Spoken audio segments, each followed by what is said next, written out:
Hello everyone, welcome to marvellous beauty at home. ఈరోజు నేను చేయబోయే వీడియో ఏంటంటే శారీని లెహంగాలో ఎలా కట్టుకోవాలో మీకు చూపిస్తాను.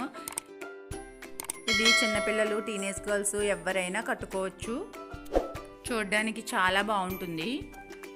లెహంగా సెట్ లేని వాళ్ళు ఇలా శారీతో ట్రై చేయండి, చాలా మంచి లుక్ అనేది వస్తుంది. సో ఈ లెహంగా స్టైల్ శారీ డ్రాపింగ్ ఎలా చేయాలో నేను ఇప్పుడు మీకు చూపిస్తాను. మీరందరూ చూసి తప్పకుండా ట్రై చేయండి.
చూసారు కదా ఫ్రెండ్స్, శారీతో పరికిని అలాగే లెహంగా స్టైల్ని ఏ విధంగా కట్టుకోవచ్చో. సో ఈ వీడియో కనుక మీకు నచ్చినట్లయితే వెంటనే లైక్ చేయండి, షేర్ చేయండి, కామెంట్ చేయండి అండ్ సబ్స్క్రైబ్ చేసి మా నోటిఫికేషన్స్ అండ్ లేటెస్ట్ అప్డేట్స్ మీకు కనుక కావాలనుకుంటే వెంటనే పక్కనే ఉన్న బెల్ ఐకాన్ని క్లిక్ చేయండి.